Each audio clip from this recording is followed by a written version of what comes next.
Assalamualaikum warahmatullahi wabarakatuh. Saya Rika Mailani dari SMK Muhammadiyah Tumi Jajar kelas 11 DKVC ingin menjelaskan tentang fase dan strategi dalam fotografer pernikahan.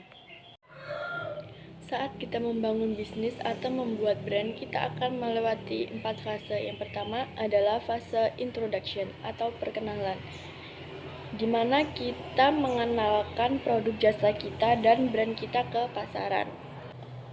Yang kedua adalah fase growth, di mana image kita sudah naik, portofolio kita sudah banyak, followers kita sudah banyak, dan akhirnya reputasi kita sudah terbentuk di fase ini.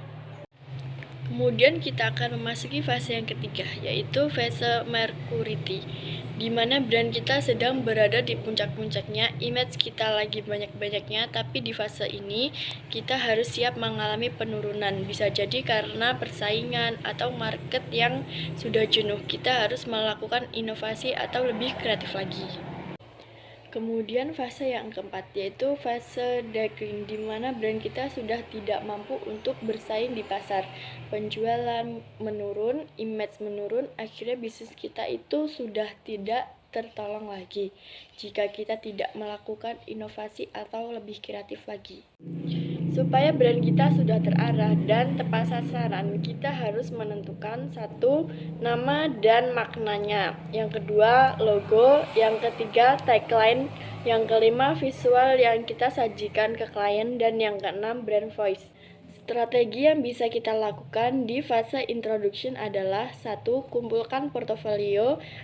2. Tingkatkan awareness. Di sini yang dimaksud awareness adalah kesadaran terhadap brand kita atau jasa kita.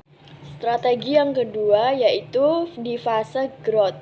1. Scale up adalah fase pertumbuhan di mana kita sudah mengalami berbagai proses perkembangan dan kesuksesan sehingga siap untuk memasuki fase selanjutnya. Yang kedua, investasi branding, di mana tugas pelaku usaha adalah bagaimana bisa membuat branding bisnis menjadi yang paling menonjol dari semua kompetitor. Yang ketiga, strategi di fase maturity. Di fase ini mengalami di puncak-puncaknya dan lagi naik-naiknya, di mana kompetitor dan editor semakin kreatif. Kita bisa melakukan strategi yang pertama, inovasi dan kreatif. Yang keempat adalah strategi di fase decline. Kita harus peka terhadap keadaan bisnis, kita harus kreatif dan inovatif. Sekian video penjelasan dari saya akhiri. Wassalamualaikum warahmatullahi wabarakatuh.